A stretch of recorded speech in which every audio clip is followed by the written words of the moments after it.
नमस्कार दोस्तों, आप सभी का study for UPSC PC channel में स्वागत है। ज्योग्राफी का एनसीईआरटी हम लोगों ने शुरू किया था, क्लास 6 का एनसीईआरटी, जिसमें एक वीडियो में हमने पहला चैप्टर कंप्लीट कर लिया था। आज दूसरा वीडियो होगा और दूसरे चैप्टर कौन सा है? ग्लोब है, अक्षांश व देशांतर। बेसिक टॉपिक है ये ज्योग्राफी का, लेकिन अगर आप किसी भी साल का यूपीएससी बीपीएससी का सवाल उठाकर देखेंगे, किसी भी एग्जाम का पीसीएस का, तो उसमें इस टॉपिक से रिलेट करके सवाल ज़रूर पूछे जाते हैं। इस बार भी बीपीएससी में पूछा गया कि कितने अक्षांश रेखाएँ हैं, कितनी अक्षांश रेखाएं हैं। ध्यान से सुनिएगा, कितनी अक्षांश रेखाएं हैं ये पूछा गया है 1 डिग्री के अंतराल पर। अक्षांश रेखाएं तो अनंत हो सकती हैं, लेकिन 1 डिग्री के अंतराल पर कितनी अक्षांश रेखाएं हैं ये सवाल पूछा गया था।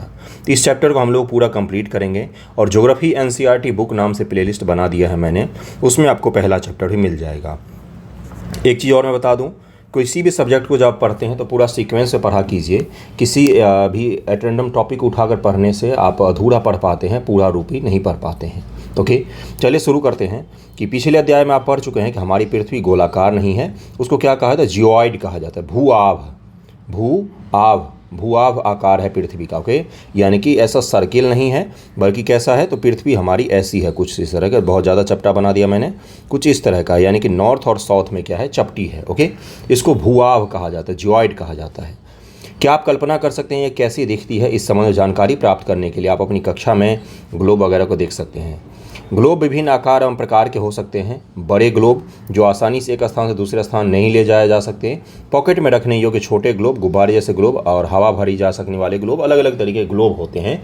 बिल्कुल बेसिक से हमने शुरू किया है, इसलिए हर चीज़ आपको पढ़ना पड़ेगा, बिल्कुल स्कूलों जैसे। ओके, तो इसमें ऐसा कुछ भी नहीं है कि आपको नहीं पढ़ना चाहिए, पढ़िए, बिल्कुल ध्यान से शुरू से पढ़िए, बेसिक से पढ़िए। ओके, अब इन्होंने अगले पैराग्राफ में देखिए क्या बोला है कि पृथ्वी के समान किसी गोले पर किसी बिंदु की स्थिति का वर्णन करना कठिन होता है। जैसे मान लीजिए ये कोई एक चार्ट मैंने बना दिया, एक बार को मैं आपसे बोलूं कि ये कौन सा पॉइंट है, तो आप बता सकते हैं कि ठीक है, आप लेफ्ट में जाइए और मिडिल में जाइए तो आपको मिल जाएगा ये पॉइंट। लेकिन हुआ क्या कि पृथ्वी जो है वो क्या है? ये गोलाकार है, यानी कि गोल है ये पृथ्वी, एक तरह से मान रहे हैं। अब गोल जो कोई वस्तु होती है तो उस पर किसी भी चीज़ को अंकित करने के लिए आपको समुचित रूप से एड्रेस चाहिए किसी भी चीज़ का, तो वो बहुत मुश्किल होता है। ग्लोब जो होता है उसका कोई ऊपरी भाग नहीं होता, कोई निचला भाग नहीं होता, वो घूमती हुई, रोटेट करती हुई एक बॉल जैसी है। इस पर किसी भी जगह के लोकेशन जारी करने के लिए, लोकेशन ज्ञात करने के लिए, एग्जैक्ट हमें उस जगह पर पहुंचने के लिए हमें किस चीज़ की ज़रूरत पड़ी? तो अक्षांश और देशांतर रेखाओं की ज़रूरत पड़ी। मैं ये इमेजिन कर रहा हूँ कि आप लोग कोई स्कूल के बच्चे नहीं हैं, तो थोड़ा सा तो फैमिलियर होंगे, बाकी मैं आपको बेसिक से ही पढ़ाऊँगा। अक्षांश और देशांतर की ज़रूरत क्यों पड़ी? क्योंकि कोई भी गोल वस्तु होता है उस पर किसी भी चीज़ का हमें लोकेशन बताना होगा, तो हम क्या करेंगे? बोलेंगे कि इस जगह पे जाना है, तो आप क्या बोलोगे? ये इस जगह चले जाओ और इस जगह से चले जाओ, दोनों रेखा को मिलाने वाली जो जगह होगा वहीं पर आपका लोकेशन होगा। अभी मैं आगे समझाऊंगा, अभी तो शुरू ही किया है, सब कुछ समझाऊंगा। अब प्रश्न उठता है कि इस पर किसी भी स्थान की स्थिति कैसे बताई जाए? इसके लिए हमें कुछ बिंदुओं और रेखाओं के संदर्भ की आवश्यकता होती है। इसीलिए हमने क्या बनाया? अक्षांश और देशांतर रेखाएं बनाई। ओके, आप देखेंगे कि सुई ग्लोब में झुकी हुई अवस्था में स्थित होती है, जिसे अक्ष कहा जाता है। पृथ्वी का अक्ष होता है, देखिए ये पृथ्वी कभी भी सीधी नहीं है, पृथ्वी अपने अक्ष पर झुकी हुई है। पृथ्वी खुद भी रोटेट करती है और परिक्रमा भी करती है, किसका? तो सूर्य के चारों तरफ भी परिक्रमा करती है। पृथ्वी का ये झुकाव है, इस झुकाव के कारण से क्या होता है? झुकाव में जब कोई चीज़ घूमती है तो क्या होता है? कभी सूर्य की रोशनी यहाँ पर सीधी पड़ेगी, तो कभी यहाँ पर सीधी पड़ेगी, तो कभी यहाँ पर सीधी पड़ेगी। और सूर्य की रोशनी के आधार पर ही हमने टेम्परेचर को बांटा है, हमने अक्षांश रेखाओं को कम से कम बांटा है। अभी आगे मैं बताऊंगा, लेकिन मैं ये दूसरा कॉन्सेप्ट भी है जिसमें बताया गया कि सूर्य की रोशनी जो होता है अक्षांश को बांटने में, उसका बहुत महत्वपूर्ण योगदान होता है। आगे आएगा कर्क रेखा, मकर रेखा, सब कुछ में पढ़ेंगे। ओके, देखिए आगे क्या, देखिए यहाँ पर लिखा हुआ है कि सूर्य ग्लोब पर स्थित वो 2 बिंदु जिनसे होकर सुई गुजरती है, उत्तर या दक्षिणी ध्रुव कहलाते हैं। जैसे ऐसे है पृथ्वी, तो ऐसे अगर सुई गुजरे तो ये क्या कहलाएगा? नॉर्थ पोल कहलाएगा। और ये क्या कहलाता है? तो साउथ पोल इसको कहा जाता है। ये चीज़ क्लियर हो गया होगा। देखिए आगे क्या लिखा है, ग्लोब को इस सुई के चारों ओर पृथ्वी की भांति पश्चिम से पूर्व की ओर घुमाया जा सकता है, लेकिन याद रखिए इन दोनों में एक अंतर है। पृथ्वी पर वास्तव में ऐसी कोई सुई नहीं होती, यह अपने अक्ष पर चारों ओर घूमती है, जो एक काल्पनिक रेखा होती है। वास्तव में पृथ्वी पर कोई ऐसा नहीं होता, ये काल्पनिक रेखा है जिसके इर्द गिर्द क्या करती है? पृथ्वी घूमती रहती है। और इसी को क्या कह दिया गया है कि भाई ये नॉर्थ पोल है, ये साउथ पोल है, और ये एक सीधी रेखा काल्पनिक हमने मान ली है। नॉर्थ पोल साउथ पोल तो समझ में आ गया होगा, कोई दिक्कत नहीं होगा। आगे चलते हैं।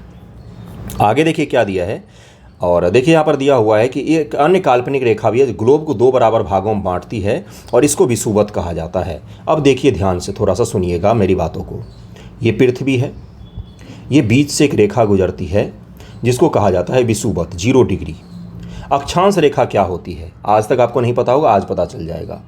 पृथ्वी के कोर से, पृथ्वी के केंद्र से, कौन सा केंद्र, ऊपर वाला नहीं, पृथ्वी के आंतरिक कोर वाला केंद्र जो होता है वहाँ से नापी गई किसी भी दूरी को, कोणीय दूरी को क्या कहा जाता है, अक्षांश कहा जाता है। किसी भी कोणीय दूरी को क्या कहा जाता है, अक्षांश कहा जाता है। पृथ्वी के कोर से, कोर वाला जो केंद्र होता है अंदर में जो होता है, वहाँ से नापी गई किसी भी कोणीय दूरी को अक्षांश कहा जाता है।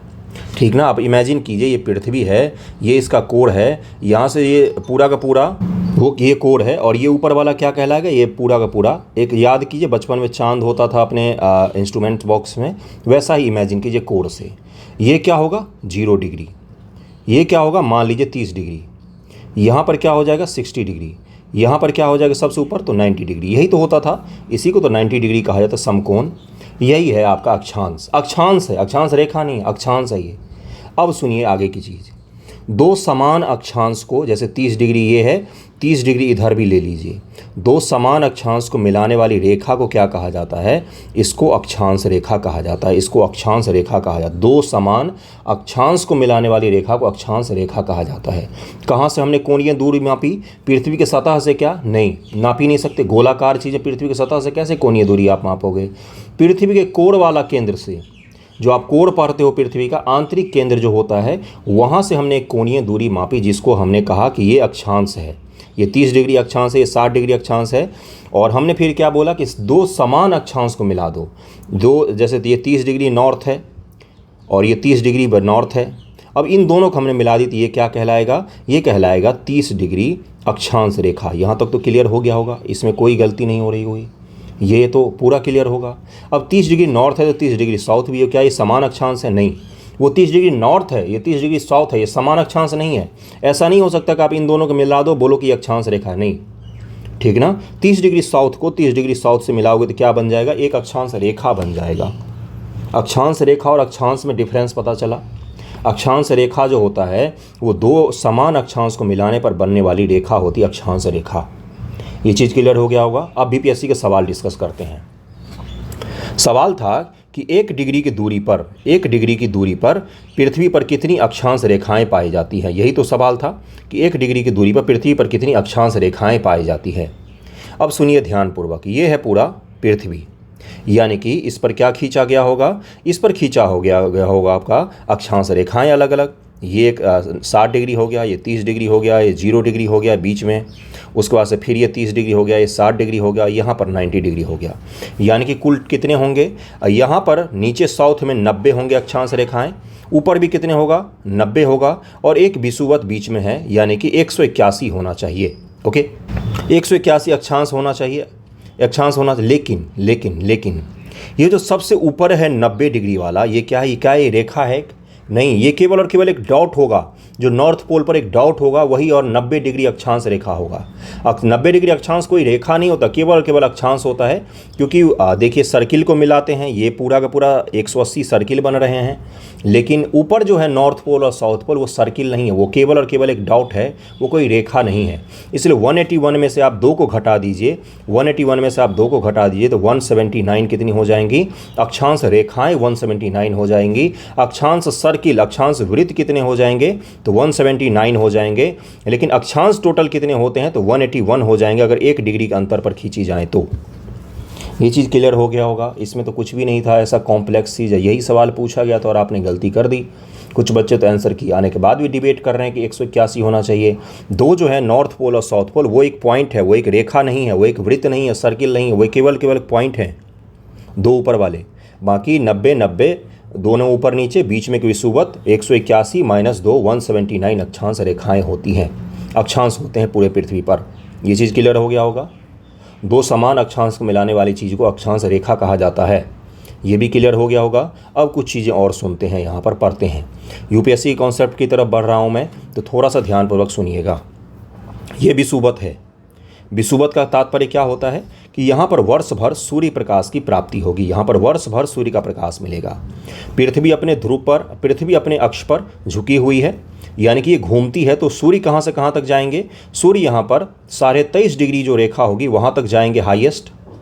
23.5 डिग्री पर एक बार वर्ष में लंबवत होंगे सूर्य, और एक यहाँ भी नीचे भी आ जाइए, यहाँ पर भी 23.5 डिग्री साउथ पर भी क्या होंगे? सूर्य भगवान एक बार लंबवत होंगे, एक बार वो परपेंडिकुलर होगा, एक बार आपके सर के ऊपर सूर्य जरूर चमकेगा, बिल्कुल सीधा चमकेगा।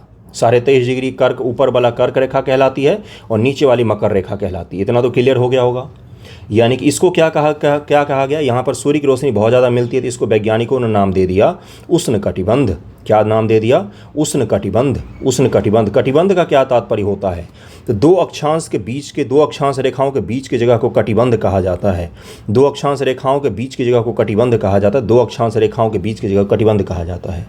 दो देशांतर के बीच की जगह को गौड़ कहा जाता है। दो देशांतर के बीच की जगह को गौड़ कहा जाता है। गौड़ कहा जाता है। ओके, ये चीज़ क्लियर हो गया होगा। तो इसको क्या कहा? उष्ण, यानी कि गर्म कटिबंध। उष्ण कटिबंध, यहाँ पर गर्मी होगी ज़्यादा। यहाँ के लोग जो होंगे वो हल्के से, उनका स्किन का कलर डार्क होगा या ब्राउन होगा, वो वाइट नहीं होंगे, क्योंकि वर्ष भर सूर्य की रोशनी मिल रही है यहाँ पर।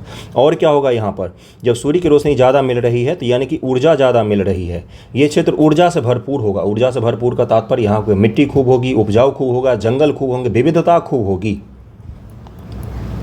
विविधता खूब होगी, बरसात खूब होगी यहाँ पर। इसको क्या कहा जाता है? इसको कहते हैं उष्ण कटिबंध।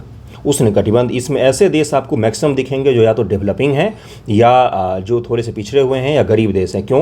क्योंकि यहाँ के लोगों के काम करने की एफिशिएंसी कम होती है। क्यों? काम चोर होते क्या? नहीं, इफिशियंसी का तात्पर्य है कि गर्मी इतनी ज़्यादा होती, उमस इतनी ज़्यादा होती है कि शीत कटिबंध में जो लोग रहते हैं, ठंडे प्रदेश में जो लोग, उनके तुलना में काम करने की कैपेसिटी जो होती है, इनकी कैपेसिटी होती है वो कम होती है थोड़ी सी। ये चीज़ सब कुछ क्लियर हो गया होगा। अब एक चीज़ और ध्यानपूर्वक सुनिएगा। जब हम विषुवत से वृत्त की तरफ जाएंगे तो टेम्परेचर क्या होगा? टेम्परेचर सामान्य तौर पर कम होगा। जब हम विषुवत से वृत्त की तरफ जाएंगे तो विविधता क्या होगी? विविधता का मतलब कितने प्रकार के जीव जंतु पाए जाते हैं, वो क्या होगा? वो भी धीरे धीरे कम होगा। ये चीज़ क्लियर हो गया होगा।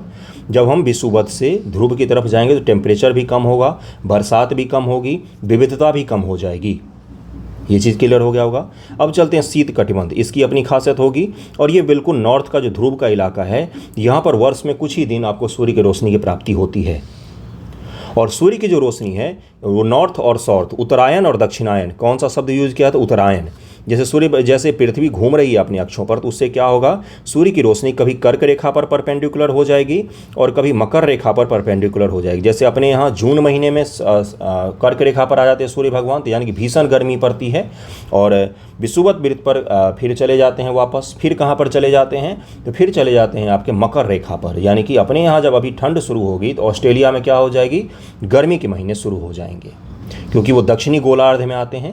नीचे वाले हिस्से को, विषुवत बेस से नीचे वाले हिस्से को दक्षिणी गोलार्ध नाम दिया जाता है, और इससे ऊपर वाले हिस्से को उत्तरी गोलार्ध नाम दिया जाता है। अक्षांश और देशांतर संबंधित इतना कॉन्सेप्ट क्लियर हो गया होगा आपका।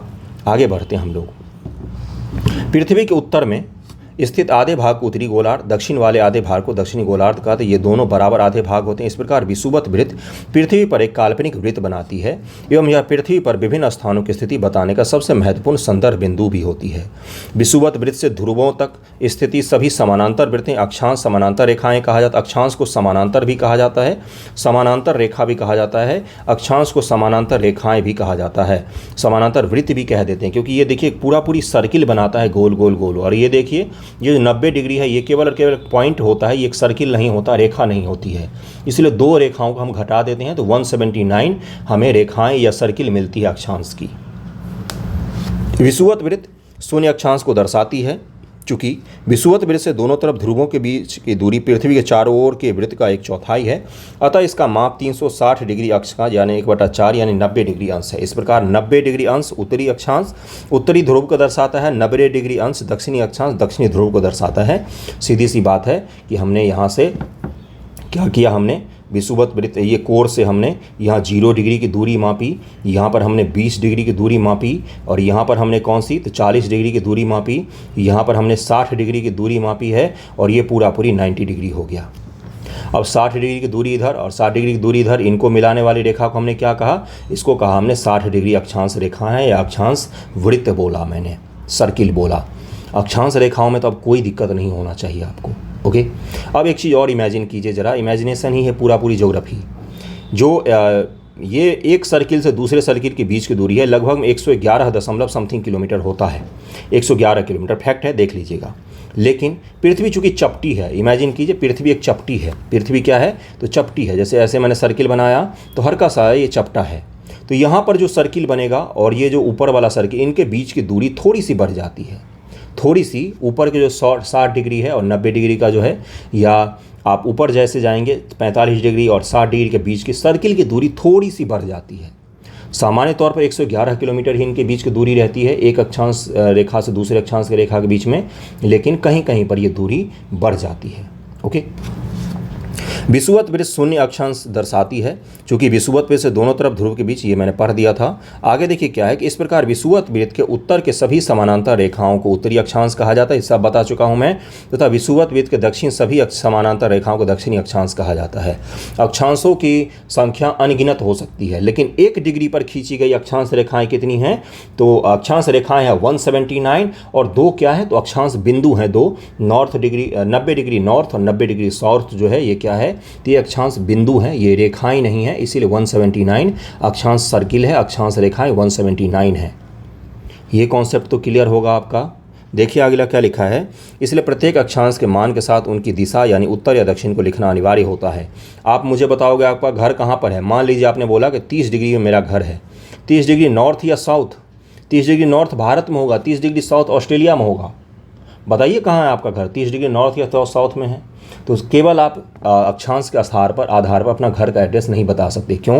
क्योंकि एक चीज़ और देखिए, 23 डिग्री कर्क रेखा तो ये भी है, 23 डिग्री कर्क रेखा तो ये भी है, दोनों ही 23 डिग्री है। अब आप मुझे बताइए कहाँ है आपका, तो आप बोलोगे 23 डिग्री अक्षांश पर मेरा घर है, अक्षांश रेखा पर, तो यहाँ से यहाँ तक में कहीं भी आपका घर हो सकता है। अब हमें लोकेशन कैसे जा पता करें भाई किसी का, तो हमने इसके लिए क्या किया, हमने देशांतर रेखाएं खींची, फिर हमने देशांतर रेखाओं के द्वारा ये साबित करने की कोशिश की कि 30 डिग्री नॉर्थ और 40 डिग्री देशांतर पर मेरा घर है, मान लीजिए। तो आप कहाँ पर पहुँच जाएंगे, 30 डिग्री नॉर्थ और 40 डिग्री देशांतर देखेंगे कहाँ पर है, और वहीं पर आपका घर हो जाएगा। ये चीज़ क्लियर हो गया होगा, इसमें तो कोई चीज़ नहीं है, बेसिक कॉन्सेप्ट है ये सब, तो इसमें कोई टफ नहीं है। आगे देखिए क्या लिखा हुआ, सामान्यतः उसे उत्तर या दक्षिण से व्यक्त किया, उदाहरण के लिए महाराष्ट्र में चंद्रपुर और ब्राज़ील में, दक्षिण अमेरिका में बेलो होरिजेंटो, दोनों एक ही अक्षांश 20 डिग्री पर स्थित हैं। ब्राज़ील का एक शहर और अपना महाराष्ट्र एक ही अक्षांश पर स्थित है, एक ही अक्षांश रेखा पर है, लेकिन दोनों के देशांतर में बहुत ज़्यादा फर्क होगा। लेकिन चंद्रपुर विषुवत वृत्त के 20 डिग्री अंश उत्तर एवं बेलो होरिजेंटो विषुवृत्त 20 डिग्री दक्षिण में है। जो बेलो है ब्राज़ील का, वो कहाँ पर है तो वो दक्षिण में है, और जो अपना महाराष्ट्र है वो कहाँ पर है तो उत्तर में है। ब्राज़ील आपको पता ही है कि दक्षिणी महादेश का देश है एक। ओके, आगे देखिए क्या लिखा है, चंद्रपुर 20 डिग्री उत्तरी अक्षांश पर है, बेलो होरिजेंटो 20 डिग्री दक्षिणी अक्षांश पर है। चित्र से स्पष्ट, जैसे हम विषुवत वृत्त से दूर जाते हैं अक्षांशों का आकार घटता जाता है, अक्षांश का जो आकार है वो घटता जाता है, ये भी आपको पता होना चाहिए, क्योंकि विषुवत जो है पृथ्वी चपटी है, तो पृथ्वी के पेट के पास में सबसे बड़ा गोला बनेगा, उसके ऊपर उससे छोटा गोला बनेगा सर्किल, उससे ऊपर उससे छोटा गोला, और सबसे ऊपर में एक डॉट बस बनता है और कुछ नहीं बनता है, यही है 90 डिग्री अक्षांश। ये सब कुछ पता चल गया होगा, इसमें कोई दिक्कत नहीं आ रही होगी इतने में। तो अब देखिए महत्वपूर्ण अक्षांश समानांतर रेखाएं कौन कौन सी हैं। एक होता है आपका विषुवत जो 0 डिग्री होता है, 0 डिग्री, ये बीचों बीच, ये कौन सा हो गया 0 डिग्री। एक होता है आपका कर्क रेखा 23.5 डिग्री नॉर्थ, 23.5 डिग्री नॉर्थ, और एक होता है मकर रेखा 23.5 डिग्री साउथ होता है। अब आपको क्या करना है, अब आपको बुक खोलना है, मैप खोलना है और एक लिस्ट बनाना है कि कौन कौन से देशों से विषुवत रेखा गुजरती है, कितने देश हैं दुनिया में, कौन कौन से देशों से मकर रेखा गुजरती हैं, कितने देश हैं ऐसे दुनिया में, और कौन कौन से रेखाओं से कर्क रेखा गुजरती है, कितने देश हैं ऐसे दुनिया में। ये भी देखना है कि अपने देश में कौन कौन से राज्य से कर्क रेखाएँ गुजरती हैं, और अपने देश की कौन कौन से राजधानी से कर्क रेखा गुजरती है, कैपिटल के राज्यों की। दुनिया की कौन कौन सी राजधानी कर्क रेखा पर है, विषुवत पर है और मकर रेखा पर है, ये सब आपको नोट डाउन करना है। परफेक्ट नोट बनेगा आपका पीटी के लिए भी, मेंस के लिए भी। ओके, आगे देखिए क्या है, उत्तरी गोलार्ध में कर्क रेखा है, दक्षिणी मकर रेखा है, विषुवत वृत्त के 66 डिग्री उत्तर में ध्रुव वृत्त है, विषुवत रेखा के 66 डिग्री दक्षिण में दक्षिणी ध्रुव का वृत्त है। ओके, अब देखिए यही है वो कि ये सूर्य की रोशनी है, ये कहाँ पर पड़ेगी सीधी, ये विषुवत पर भी सीधी पड़ सकती है, कर्क रेखा पर सीधी पड़ सकती है, मकर रेखा पर सीधी पड़ सकती है। कर्क और मकर से उत्तर में सूर्य भगवान नहीं जाते हैं। ओके, ये चीज़ क्लियर हो गया होगा। पृथ्वी के ताप कटिबंध, ताप अभी करने कटिबंध का मतलब बताया। कटिबंध का मतलब होता है दो अक्षांश के बीच की जो स्पेस होता है उसी को कटिबंध कहा है। ताप कटिबंध का मतलब होता है पृथ्वी के ऐसे जगह जहाँ पर सूर्य भगवान का ताप ज़्यादा प्राप्त होता है और ऐसी जगह जहाँ पर कम प्राप्त होता है। ओके, कर्क और मकर रेखा के बीच सभी अक्षांश पर सूर्य वर्ष में एक बार दोपहर में सिर के ठीक ऊपर होता है। कम से कम एक बार कर्क और मकर रेखा में जो पूरी अक्षांश है, जिसमें एक बार न एक बार आपके सर के ऊपर सूर्य भगवान जरूर आएंगे। इसलिए इस क्षेत्र में सबसे अधिक उष्मा प्राप्त होती है, इसलिए उसको उष्ण कटिबंध कहा जाता है, गर्म कटिबंध। ओके, गर्म कटिबंध, गर्म कटिबंध, उष्ण कटिबंध। उष्ण का मतलब होता है गर्म, सीधी सी बात है, इसमें तो कोई कॉम्प्लेक्स चीज़ नहीं है। कर्क रेखा तथा मकर रेखा के बाद किसी भी अक्षांश पर दोपहर का सूर्य कभी भी सिर के ऊपर नहीं होता है। ध्रुव की तरफ सूर्य की किरणें तिरछी होती हैं। जरा अब इमेजिन कीजिए, थोड़ा सा सोचेंगे तो आपको पता चल जाएगा। ये है आपका पृथ्वी, यहाँ से कोई टॉर्च जल रहा है, यहाँ से कोई टॉर्च जल रहा है, तो टॉर्च की रोशनी यहाँ तक जा सकती है सीधी, यहाँ तक जा सकती है सीधी, यहाँ पर तो सीधी पड़ती ही रहेगी। क्या यहाँ जा सकती है? क्या नहीं, यहाँ तिरछी पहुँचेगी रोशनी, यानी कि वहाँ पर क्या आपको सूर्य की रोशनी कम मिल रही है, यानी कि वहाँ वर्ष पर ठंड रहेगी। ये चीज़ क्लियर हो गया होगा। और जब ये नॉर्थ साउथ में घूम रही है पृथ्वी, अपने अक्ष पर घूम रही है, तो उससे क्या होगा, कभी न कभी ऐसा होगा कि यहाँ पर 6 महीने तक रात हो जाएगी और दिन में 6 महीने तक यहाँ पर दिन हो जाएगा। तो ये हमें कहाँ पर देखने को मिलता है, तो हमें आर्कटिक सर्किल के ऊपरी भाग में देखने को मिलता है, जहाँ 6 महीने तक रात ही रहती है और 6 महीने तक दिन ही रहता है। ये भी चीज़ क्लियर हो गया होगा। हैं, आगे बढ़ें। इस प्रकार से उत्तरी गोलार्ध में देखिए यहाँ पर लिखा हुआ है कि कर्क रेखा तथा मकर रेखा के बाद किसी भी अक्षांश पर दोपहर का सूर्य कभी भी सिर के ऊपर नहीं होता। ध्रुव की तरफ सूर्य की किरणें तिरछी होती हैं। इस प्रकार उत्तरी गोलार्ध में कर्क रेखा और उत्तरी ध्रुव वृत्त तथा दक्षिणी गोलार्ध में मकर रेखा और दक्षिणी ध्रुव वृत्त के बीच वाले क्षेत्र का तापमान मध्यम रहता है। 60 डिग्री नॉर्थ से ऊपर और 60 डिग्री साउथ से नीचे का तापमान मध्यम रहता है। 60 डिग्री से ऊपर नहीं, कहाँ से, कर्क रेखा से ऊपर और 60 डिग्री इसके नीचे, मकर रेखा से नीचे, मकर से नीचे और 60 डिग्री साउथ से ऊपर, इसके बीच का जो तापमान रहता है ये मध्यम रहता है। शीतोष्ण, शीतोष्ण का क्या मतलब होता है, शीत प्लस उष्ण, शीतोष्ण कहा जाता है, सब ट्रॉपिकल कहा जाता है। इसको विषुवत के आसपास को बोला था ट्रॉपिकल, उसको बोला था सब ट्रॉपिकल। ओके, आगे बढ़ते हैं। इस प्रकार उत्तरी गोलार्ध और शीतोष्ण कटिबंध कहा जाता है। उत्तरी गोलार्ध में उत्तरी ध्रुव वृत्त और उत्तरी ध्रुव तथा दक्षिणी गोलार्ध, दक्षिणी ध्रुव वृत्त और दक्षिणी ध्रुव के बीच ठंड बहुत ज़्यादा होती है, इसलिए इसको शीत कटिबंध कहा जाता है। बिल्कुल बहुत ज़्यादा ठंड होती है, यानी कि 60 डिग्री नॉर्थ से लेकर 90 डिग्री के बीच में और 60 डिग्री साउथ से लेकर 90 डिग्री साउथ तक के बीच का जो क्षेत्र होता है ये बहुत ही ज़्यादा होता है, इसमें शीत कटिबंध इसको कहा जाता है। ओके, ये चीज़ क्लियर हो गया होगा। देशांतर क्या होते हैं, अब इस पर आते हैं। देखिएगा, एक चीज़ ध्यान रखिएगा, क्या हमने अक्षांश रेखाएं बोली है, लेकिन देशांतर रेखाएं हम नहीं बोलेंगे, हम केवल देशांतर बोलेंगे, यमयोत्तर बोल देंगे, क्योंकि कोई ये रेखा नहीं होती है। ये चीज़ क्लियर हो गया होगा। अब पृथ्वी है ये गोल, इस पर कितनी देशांतर खींच सकते हैं आप, ऐसे तो 360 खींच सकते हैं भाई। ठीक है, ये चीज़ तो क्लियर हो गया होगा। एक चीज़ और ध्यान रखिए, कॉन्सेप्ट मैं दिखाता हूँ, थोड़ा सा हाई लेवल में जा रहा हूँ, समझने की कोशिश कीजिएगा। जैसे ये पृथ्वी थी, इस पर जो हमने बीच वाली विषुवत रेखा खींची, कहीं न कहीं हमारे इसके पीछे ये मोटिव था कि यहाँ पर सूर्य की रोशनी वर्ष भर प्राप्त होती है, इसलिए इसको विषुवत बोल दिया हमने। और इसको क्या बोला कि इसको तो खींचना ही पड़ेगा बीच में। और ऊपर वाला कर्क रेखा हमने इसलिए खींचा क्योंकि यहाँ तक सूर्य भगवान की रोशनी लंबवत पड़ती है, और नीचे वाला मकर भी हमने इसीलिए खींचा क्योंकि यहाँ पर सूर्य की रोशनी लंबवत पड़ती है। यानी कि कहीं न कहीं अक्षांश रेखाओं को खींचने के पीछे तापमान एक फैक्टर था। तापमान एक फैक्टर था ना, तापमान एक फैक्टर था। कर्क रेखा कहाँ पर होगा, ये तापमान एक फैक्टर था। मकर रेखा कहाँ पर होगा, इसके पीछे एक टेम्परेचर, एक रीजन था कि मकर रेखा कहाँ तक होगा। लेकिन देशांतर रेखाओं के बीच पीछे कोई ऐसा रीजन नहीं होता। देशांतर रेखाओं को विशुद्ध रूप से इसीलिए खींचा गया था क्योंकि हम एड्रेस को लोकेट कर सकें, बाकी कुछ नहीं होता। सीधी सी बात, ये समझ में आ गया। इसलिए अब लंदन में बैठे लोग थे उस समय को याद कीजिए, जब ज्योग्राफी डेवलप हो रहा था, अब मॉडर्न हिस्ट्री से पहले का समय थोड़ा सा जाइए। लंदन का पूरे दुनिया में प्रभुत्व था, ब्रिटिश साम्राज्य पूरे दुनिया में फैली हुई थी, वो जो चाहते थे वही होता था। तो उन्होंने अपने लैब में देशांतर रेखा को पहली बार खींचा तो उन्होंने बोला कि देशांतर रेखा कहाँ से गुजरेगी, उन्होंने बोला यहीं से गुजर रही हमारे पैर के नीचे से, इसलिए GMT कहाँ हो गया, तो लंदन में स्थित हो गया, ये चीज़ क्लियर हो गया होगा। तो वहीं से उन्होंने देशांतर रेखाओं को खींचना शुरू किया। किसी स्थान की स्थिति को बताने के लिए उस स्थान के अक्षांश के अतिरिक्त कुछ और जानकारियों की आवश्यकता होती है। अभी मैंने बोला था कि 23.5 डिग्री पर आपका घर है, मान लीजिए 30 डिग्री साउथ नॉर्थ पर आपका घर है, तो आप बोले 30 डिग्री नॉर्थ अक्षांश पर हमारा घर है। लैटिट्यूड लॉन्गिट्यूड कहा जाता है। लॉन्गिट्यूड का मतलब होता है देशांतर, लैटिट्यूड का मतलब होता है अक्षांश। इंग्लिश वाले भी समझ जाएंगे, इससे ज़्यादा अंग्रेजी मुझे भी नहीं आती।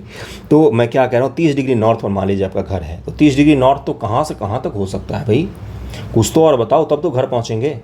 तो आप क्या बोलोगे, 30 डिग्री नॉर्थ और 30 डिग्री देशांतर पर आ जाओ, वहीं पर मेरा घर है। तो अब 30 डिग्री देशांतर और 30 डिग्री नॉर्थ पूरे पृथ्वी पर एक ही लोकेशन हो सकता है, तो वहाँ पर आसानी से हम पहुँच सकते हैं। ये चीज़ क्लियर हो गया होगा। आगे देखिए क्या लिखा है इन्होंने, आप देख सकते हैं कि प्रशांत महासागर में स्थित टोगा द्वीप और हिंद महासागर में स्थित मॉरिशस द्वीप एक ही अक्षांश पर है, 20 डिग्री दक्षिण पर। 20 डिग्री दक्षिण पर हैं ये दोनों। टोगा द्वीप कहाँ पर, तो प्रशांत महासागर में, और अपना मॉरिशस कहाँ, तो अपने हिंद महासागर, दोनों एक ही अक्षांश पर हैं, लेकिन एक है प्रशांत में और एक है कहाँ पर, तो हिंद महासागर में, है ना। उनकी सही स्थिति जानने के लिए यह पता करना होगा कि उत्तरी ध्रुव को दक्षिणी ध्रुव से जोड़ने वाली संदर्भ रेखा ऐसी कोई रेखा एग्जिस्ट नहीं करती है, बस संदर्भ रेखा के तौर पर हमने ले लिया है। पूर्व या पश्चिम की ओर इन स्थानों की दूरी कितनी है, इन्हीं संदर्भ रेखाओं को देशांतरीय या यम्योत्तर कहा जाता है। लॉन्गिट्यूड या यम्योत्तर ये भी ध्यान रखिएगा। जैसे अक्षांश को क्या कहा जाता था, अक्षांश को हमने बोला समानांतर, उसी प्रकार से हमने इसको क्या बोला, पेन चल नहीं रहा, उसी प्रकार से हमने इसको बोला यम्योत्तर, उसी प्रकार से हमने इसको क्या बोला, यहाँ पर देखिए यम्योत्तर लिखा, वही बोला है हमने, समानांतर और यम्योत्तर। ये चीज़ क्लियर हो गया होगा। एक सेकंड रुक जाइए, पेन चलाता हूँ। हाँ चलिए शुरू करते हैं। तथा उसके बीच की दूरी को देशांतर के अंशों में मापा जाता है। प्रत्येक अंश को मिनट तथा मिनट को सेकेंड में विभाजित किया गया। ये अर्धवृत्त है तथा इनके बीच की दूरी ध्रुवों की तरफ बढ़ने पर घटती जाती है। देखिए अब इमेजिन कीजिए ज़रा, ऊपर मैं ले चलता हूँ, आप देख जाएंगे। देखिए ये ध्रुव है और यहाँ पर देखिए एक दूसरे से कितने करीब हैं ये, कौन सी रेखाएं, देशांतर रेखाएं। यही लाइन दे देगा आपको कि ध्रुवों की तरफ बढ़ने पर अक्षांश रेखाओं के बीच की दूरी बढ़ जाती है। सही है ये, सही है ये। ध्रुवों की तरफ, अभी मैंने ऊपर बताया था आपको कि ध्रुवों की तरफ बढ़ने पर अक्षांश रेखाओं के बीच की दूरी जो होती है, अक्षांश वृत्त की, वो दूरी बढ़ जाती है। ध्रुवों की तरफ बढ़ने पर दो देशांतर के रेखाओं के बीच की जो दूरी होती है वो कम हो जाती है। तो ये भी सही है, दूसरा स्टेटमेंट भी सही है, और इसी प्रकार से आपको पढ़ना पड़ेगा। अब देखिए विषुवत की तरफ बढ़ने पर जो देशांतर रेखाएं होती हैं उनकी बीच की दूरी बढ़ जाती है। तो बिल्कुल सही है ये। देखिए यहाँ पर सबसे ज़्यादा क्यों, क्योंकि पृथ्वी का बीच पेट फूला हुआ है, पृथ्वी चपटी है, उसका पेट फूला हुआ है। यहाँ पर क्या हो जाएगा, जब आप कोई लाइन खींचेंगे तो क्या होगा, उन दोनों के बीच की दूरी जो है वो बढ़ जाएगी। और इसको क्या कहा है, दो देशांतर के बीच की दूरी को, इसको गौड़ कहा जाता है। दो देशांतर के बीच का स्थान को गौड़ कहा जाता है, दो अक्षांश के बीच का स्थान को कटिबंध कहा जाता है। देखिए यहाँ पर क्या लिखा है कि अक्षांश यानी कि समानांतर रेखाएं भिन्न, सभी देशांतर यम्योत्तर की लंबाई समान होती है। जैसे सभी अक्षांश की लंबाई अलग अलग होती थी, ये छोटा अक्षांश हो जाएगा, इसकी लंबाई अलग होगी, लेकिन देशांतर तो नॉर्थ और साउथ के बीच की दूरी तो एक ही रहेगी, भले ही आप अमेरिका से खींचें, भारत से खींचें, चाइना से खींचें। तो दो देशांतर की जो दूरी होती है वो लंबाई होती है, दो देशांतर की जो लंबाई हो तो हमेशा बराबर होगी, लेकिन दो अक्षांश की लंबाई कभी भी बराबर नहीं होगी। कितने स्टेटमेंट में इससे बना सकता हूँ, यही स्टेटमेंट दे दूंगा कि दो अक्षांशों की लंबाई हमेशा बराबर होती है। तो बोलोगे गलत है, दो अक्षांश रेखाओं की लंबाई कभी भी बराबर हो ही नहीं सकती है। मैं बोलूँगा कि दो देशांतरों की लंबाई हमेशा बराबर होती है। तो बिल्कुल सही होगा, देशांतर रेखाएं सभी के सभी एक ही लंबाई की होती हैं और अर्धवृत्त होती हैं, अर्धवृत्त होती है, पूरा सर्किल नहीं होता है। ओके, इसलिए इन्हें सिर्फ मुख्य संख्याओं में व्यक्त करना कठिन है तथा सभी देशों ने निश्चय किया कि ग्रीनिच, जहां ब्रिटिश राज की वेधशाला स्थित है, से गुजरने वाली यमोत्तर से पूर्व और पश्चिम की ओर गिनती शुरू की जाए। इस यमोत्तर को प्रमुख यमोत्तर कहते हैं, GMT कहा जाता है, ग्रेट मेरिडियन टाइम जोन कहा जाता है। इसका मान 0 डिग्री देशांतर है। यहाँ से हम 180 डिग्री पूर्व और 180 डिग्री पश्चिम तक गणना कर सकते हैं। हमने बोला कि लंदन में जो स्थित है GMT, जिसको 0 डिग्री हमने माना, प्रमुख यमोत्तर माना। जैसे विषुवत जो होता है वो क्या होता है, 0 डिग्री आपका अक्षांश होता है। उसी प्रकार से 0 डिग्री देशांतर कहाँ पर है, तो लंदन में है। और उससे हमने क्या माना, उससे हमने माना कि ये प्रमुख यमोत्तर है। यहाँ से 180 डिग्री पूर्व में रेखाएं होंगी और 180 यहाँ से पश्चिम में रेखाएं होंगी, यानी कि 360 करीब में टोटल कितनी हो जाएंगी, आपका अक्षांश रेखाएं हो जाएंगी, देशांतर रेखाएं हो जाएंगी। ये चीज़ क्लियर हो गया होगा। अब देखिए एक चीज़, यहाँ पर जो टाइम जोन होगा उससे पूर्व में जब आप टाइम जोन जाएगा तो टाइम आगे बढ़ जाएगा। यानी कि यहाँ पर अगर शाम है तो यहाँ पर क्या हो जाएगी, रात। आगे होने का मतलब यही होता है। यहाँ पर सुबह है तो यहाँ पर क्या हो जाएगी, दोपहर। ओके, अब आगे बढ़ते हैं। इसका मान 0 डिग्री देशांतर है। यहाँ से हम 180 डिग्री पूर्व और 180 डिग्री पश्चिम तक गणना करते हैं। प्रमुख यमोत्तर 180 डिग्री यमोत्तर मिलकर पृथ्वी को 2 समान भागों, पूर्वी गोलार्ध और पश्चिमी गोलार्ध में विभक्त करते हैं। इसलिए किसी स्थान के देशांतर के आगे पूर्वी अथवा पश्चिमी जरूर लिखना होता है। जैसे हम लोग पूर्वी देशांतर में आते हैं और उत्तरी गोलार्ध में आते हैं तो 30 डिग्री नॉर्थ और 82.5 डिग्री साउथ, 82.5 डिग्री आप क्या बोल सकते हो, पूर्वी, 82.5 डिग्री पूर्वी। ये क्या हो गया, 82.5 डिग्री अपना क्या है, तो अपना टाइम जोन बांटा गया है। ये सब कॉन्सेप्ट आज हम लोग पढ़ेंगे। ओके, यह जानना रोचक होगा कि 180 डिग्री पूर्व और 180 डिग्री पश्चिम यमोत्तर एक ही रेखा पर स्थित है। 180 डिग्री पूर्वी, और यहाँ से आप 180 गिनते जाएंगे तो यहाँ पर पहुँचेंगे, यहाँ से भी 180 डिग्री गिनते जाएंगे तो यहीं पर पहुँचेंगे। इसलिए ये दोनों के दोनों रेखाएं एक ही है। ये चीज़ क्लियर हो गया होगा। अब ग्लोब पर समानांतर रेखाओं और देशांतरीय यमोत्तर के द्वारा बनी ग्रिड को देखिए। ग्रिड का मतलब क्या होता है, ऐसे ऐसे देशांतर खींचा, ऐसे ऐसे अक्षांश खींचा, ये जाली, इसी को ग्रिड कह दिया वैज्ञानिकों ने। सामान्य भाषा में बात खत्म, यही ग्रिड होता है। इस ग्रिड को ध्यानपूर्वक देखिए, आपसे यही बोल रहा है। अगर आपको किसी अक्षांश के या देशांतर की सही जानकारी हो तो ग्लोब पर आप उस स्थान का पता आसानी से लगा सकते हैं। उदाहरण के लिए असम में ध्रुवीय 26 डिग्री उत्तरी और अक्षांश 90 डिग्री पूर्वी देशांतर पर स्थित है। इन्होंने बोला कि आप इसके द्वारा ये कर सकते हैं कि आप आसानी से किसी भी जगह का आप एड्रेस ढूंढ सकते हैं। यही तो हमें करना था। अक्षांश और देशांतर रेखाएं हम इसीलिए खींची रहे थे ताकि हम आसानी से क्या कर सकें, वहाँ का एड्रेस निकाल सकें। ओके, उम्मीद करता हूँ यहाँ तक सब समझ में आ रहा होगा। मैंने अपनी तरफ से समझाने की बिल्कुल बेसिक से कोशिश की है और आपको समझ में भी आ गया होगा। देशांतर और समय को थोड़ा सा समझते हैं, क्योंकि यहाँ से इस बार भी अगर आपने BPSC 69 BPSC का पेपर देखा होगा या किया होगा सॉल्व, तो आपको दिखा होगा कि यहाँ से सवाल एक पूछा गया था। क्या सवाल पूछा गया था कि GMT पर अगर दोपहर का 12 बज रहा है तो पूछा था कि हमारे देश में कितना समय हो रहा होगा। यही तो पूछा गया था।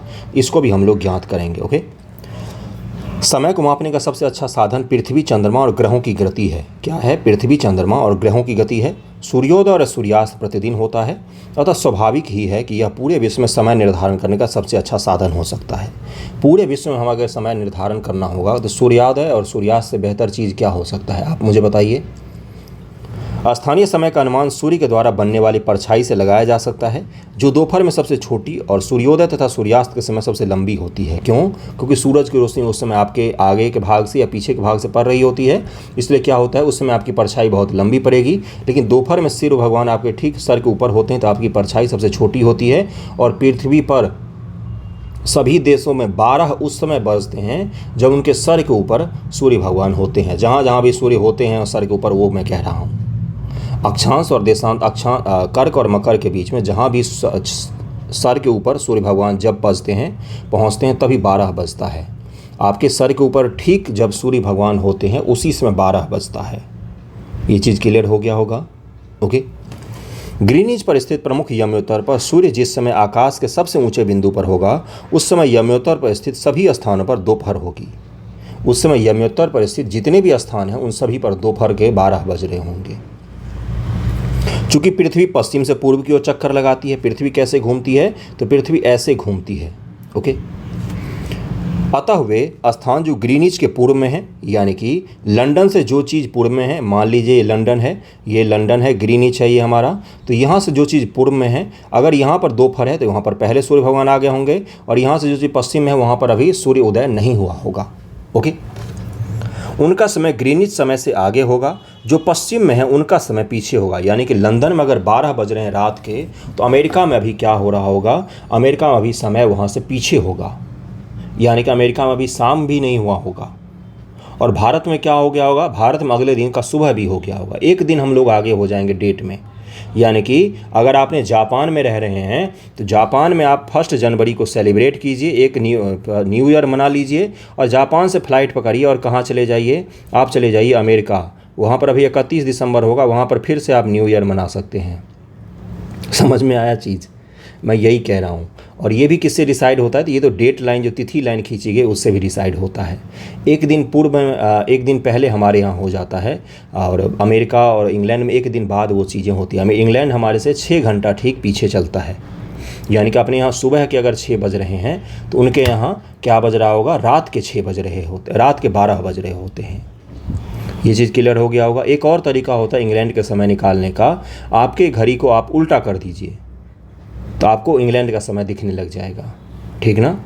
आगे देखिए क्या है, चूँकि पृथ्वी पश्चिम से पूर्व की ओर चक्कर लगाती है, उनका समय ग्रीनिच समय से आगे होगा और उनका पश्चिम वालों का पीछे होगा। समय के अंतर की दर की गणना निम्नलिखित विधि से की जाती है। अब कौन सा विधि है समय के अंतर को गिनने के लिए, पृथ्वी लगभग 24 घंटे में 360 डिग्री घूमती है, 24 आवर 360 डिग्री घूमी है, यानी कि 1 घंटे में 15 डिग्री घूम रही है। 1 आवर में कितना घूम रही है, तो 15 डिग्री घूम रही है। तो यानी कि 4 मिनट में कितना घूमेगी, तो 1 मिनट 1 डिग्री घूमेगी। ये चीज़ तो क्लियर हो गया होगा, इसमें तो कोई गणित नहीं है। अब बोलोगे 1 मिनट, ये 4 मिनट वाला कैसे निकाल लिया, तो ऐसे निकाल लिया भाई, देखो 15 डिग्री 60 मिनट लगता है, तो 1 डिग्री घूमने में कितना लगेगा, 4 मिनट लगेगा। यही तो है, इसमें क्या था। अब जितना का अंतर होगा उतनों को मल्टीप्लाई कर दीजिए, आपका आंसर निकलता चला जाएगा। यानी कि देखिए यहाँ पर क्या लिखा हुआ है, तब ग्रीनिच से 15 डिग्री पूर्व में समय होगा वही वाला, लेकिन ग्रीनिच से 15 डिग्री पश्चिम का समय ग्रीनिच समय से 1 घंटा पीछे होगा, यानी वहाँ सुबह के 11 बज रहे होंगे। इस प्रकार गिनी पर जब दोपहर के 12 बजते हैं तो उस समय 180 डिग्री पर मध्य रात्रि होती है। अब इस सवाल को देखते हैं, इसी से आपका क्लियर होगा। ये बीपीएससी का सवाल है, कहाँ पर पूछा गया, तो 69 बीपीएससी में पूछा गया है। देखिए यहाँ पर क्या दिया हुआ है कि 90 डिग्री पूर्वी देशांतर पर भूटान के थिम्पू। अब भूटान के थिम्पू से जो देशांतर गुजरेगी वो भारत से तो गुजरेगी ही, ठीक है। 90 डिग्री देशांतर पर इन्होंने बोला है कि क्या है, का स्थानीय समय निर्धारित करना है जब ग्रीनविच पर, यानी कि 0 डिग्री देशांतर पर, 0 डिग्री देशांतर जब लंदन में दोपहर के 12 बज रहे हैं तब आपको 90 डिग्री भारत में निकालना है। कितने डिग्री का अंतर है, 90 डिग्री का। 1 घंटा में कितने डिग्री घूमती है, 15 डिग्री। तो 90 डिग्री घूमने के लिए कितना चाहिए, 15 छक्के 90, यानी कि 6 घंटे में कितने घूम जाएगी, 90 डिग्री। क्लियर हो गया होगा।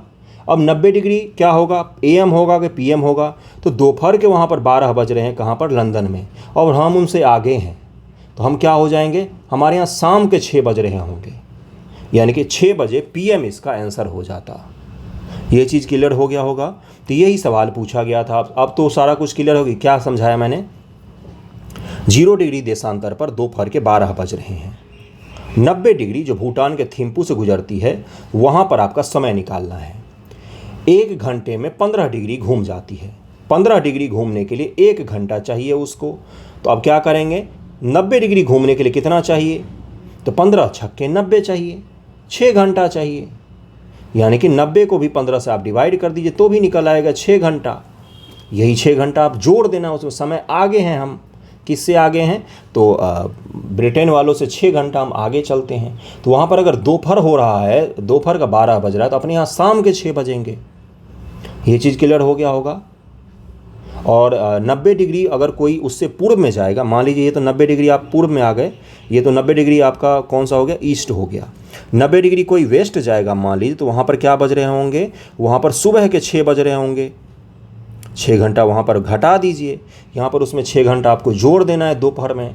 दोपहर में अगर 6 घंटा जोड़ेंगे तो शाम का 6 बज जाएगा, और दोपहर में 6 घंटा घटा देंगे तो सुबह का 6 बज जाएगा। यानी कि ब्रिटेन से 90 डिग्री पश्चिम में जो चीज़ जगह होगा वहाँ पर सुबह के 6 बज रहे होंगे, और 90 डिग्री हम उससे पूर्व में है, यानी कि हमारे यहाँ शाम के 6 बज रहे हैं। क्लियर हो गया होगा ये सवाल कहाँ से पूछा गया था और कितना आसान था। छठी के NCERT से ये सवाल पूछा गया था।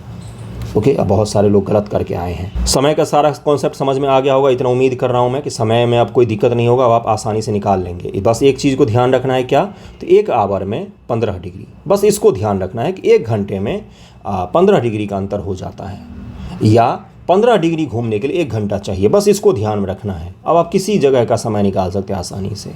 क्या मैंने बोला, बस ये ध्यान रखना है कि 1 घंटे में 15 डिग्री देशांतर का अंतर आ जाता है। अब चलिए गुजरात, और अब चलिए अरुणाचल। अपने देश का देशांतरीय विस्तार बहुत ज़्यादा है। गुजरात और अरुणाचल में इतना फ़र्क है कि अरुणाचल में जब दोपहर के जब वहाँ पर 4:30 बजे में सुबह हो जाते, 5 बजे में, और गुजरात में तो 7:30-8 बजे तक सुबह होती है। तो ये अंतर के कारण से क्या होता है, स्कूलिंग का टाइम भारत में और एक ही है। मान लीजिए 82.5 डिग्री हमारे यहाँ क्या है, इलाहाबाद के नैनी से गुजरती है हमारा टाइम जोन। टाइम जोन क्यों बनाया जाता है, सबसे पहली बात तो यही है। अगला, अब मैं इसको समझाकर इससे एंड कर दूंगा। टाइम जोन इसलिए बनाया जाता है क्योंकि उस समय में एक घड़ी का पालन हो। 10 जब यहाँ बजे बैंक खुले तो यहाँ भी 10 बजे बैंक खुले, इसलिए टाइम जोन बनाया जाता है। कई बार नॉर्थ ईस्ट के लोग अलग टाइम जोन की मांग भी करते हैं। क्यों? क्योंकि आप जब 10 बजे आप उठ के ब्रश करके स्कूल जा रहे होते हो, उनके लिए तो 10 बजे दोपहर हो गया रहता है, क्योंकि वहाँ तो 5 बजे सूर्योदय हो जाता है। तो इसलिए वो कई बार मांग करते हैं। और उनके यहाँ जब आप 5 बजे में यहाँ पर सूर्य के प्रकाश में फुटबॉल या क्रिकेट खेल रहे होते हो, उनके यहाँ 5 बजे में अंधेरा हो गया रहता है। तो इस समय के अंतर के कारण कई बार वो लोग अलग टाइम जोन की मांग करते हैं। टाइम जोन क्यों बनाया गया है? 82.5 डिग्री को हमने एक टाइम माना है, और इसी के आधार पर पूरे देश का समय तय होता है। गुजरात की घड़ी में भी इसी के आधार पर समय बजते हैं, और अरुणाचल की घड़ी में भी इसी के आधार पर समय बजते हैं। रूस जैसे देशों में बहुत सारे टाइम जोन हैं, फ्रांस में भी बहुत सारे टाइम जोन हैं, अमेरिका में भी बहुत सारे टाइम जोन हैं। टाइम जोन अलग अलग होता है, देशांतर से टाइम जोन का निर्धारण होता है, ये भी ध्यान में रखिएगा। टाइम जोन क्यों बनाना पड़ता है? क्योंकि पूरे देश में एक ही सिस्टम चल सके। हाँ, कई बार बहुत ज़्यादा, जैसे रूस का विस्तार देखेंगे तो हद से ज़्यादा है, तो वहाँ पर 2 अलग अलग टाइम जोन बनाना पड़ता है। भारत में भी मांग की जाती है इसीलिए, क्योंकि टाइम जोन बनाने से क्या होगा, बहुत सारे बेनिफिट हो सकता है। बिजली की बचत हो सकती है, और लोगों का अच्छा उपयोग भी हो सकता है। सुबह जब हमारे यहाँ 9 बज रहे होते हैं, तब तक अरुणाचल प्रदेश में लोग आधे काम निपटा के दोपहर का खाना खा के सोने की तैयारी कर रहे होते हैं। तो मैं ये कह रहा हूँ कि इसलिए टाइम जोन की अलग की मांग होती रहती है। टाइम जोन इसीलिए बनाया जाता है, स्थानीय समय के निर्धारण के लिए बनाया जाता है टाइम जोन। ओके, अब देखिए यहाँ पर कितना ज़्यादा अंतर है। यहाँ पर 97, यहाँ पर 68 है, लगभग में 30 डिग्री का फ़र्क है, यानी कि 2 घंटे का फ़र्क है लगभग में। अभी मैंने बताया 1 घंटे यानी कि 15 डिग्री, यानी कि 2 घंटे यानी कि 30 डिग्री का फ़र्क है। 2 घंटे यहाँ पर सुबह के 6 बज रहे होंगे, तो यहाँ पर दोपहर जैसा, यहाँ पर सूर्योदय पूरी हो चुका होगा। यहाँ पर क्या होगा, यहाँ पर अभी 2 घंटे बाद सूर्योदय होगा। यही अंतर है टाइम जोन का। तो टाइम जोन का अलग अलग मांग होती रहती है, तो इसको ध्यान में रखिएगा। और ये पूरा चैप्टर कंप्लीट हो गया है आपका, सारा कुछ मैंने पढ़ा दिया है। आज थोड़ा सा वीडियो लंबा हो गया, क्योंकि अक्षांश देशांतर समझाना था मुझे, थोड़ा सा कठिन था लेकिन आसान बेहद था। पृथ्वी गतियाँ अगले चैप्टर में करेंगे। थैंक यू सो मच आप सभी का।